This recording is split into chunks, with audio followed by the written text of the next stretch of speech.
ስጪኝ አለ። ከለከልኩ። 3 4 በክብር ጠየቀ። ከለከልኩ። በቃ ፋራውን ጉበት ማለት ነው። በነገራችን ላይ ገገማ ነኝ እንደዚህ አይነት ነገር ላይ ቶሎ አልሰጥምና ልጁ ለምኖ አቆቶ ትቷል። እና ወንድ ላጤ ነው ብቻውን ነው የሚኖረው አትሉ።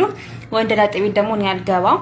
ከግቢ ውጭ ሆኜ ነበር ብዙ ጊዜ ማስጠራው ማለት ነው። አንድ ቀን እሱን ለማስጠራት ሄድኩ ማለት ነው። ቤቱ አሞታል በሚል ተልካሻ ምክንያት ቤት እንድገባ ተደረኩኝ ማለት ነውና ለክ በቃ አሞታል ምንም ኢነርጂ የለውም እናቱን ደፋዋለሁ ብዬ ገባው ማለት ነው።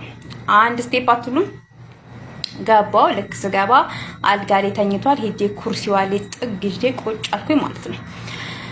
ከዛ በኋላ እንዴት ነህ ምናምን አልኩት። ሰላም ተባባልን ምናምን እዛው ቁጭ እንዳልኩ ዳልጋው ሳልጠጋ ሰላም ተባባልን። ከዛ በኋላ ያካለበት ቁጭ አለና እኔ መልሽ አለኝ። አቤት አልኩት። ከባጃጅ ውስጥ እኮ የሆነ ነገር አግኝቼ ላንቺ ነው ያመጣውልሽ አለኝ። ምንድነው አልኩት።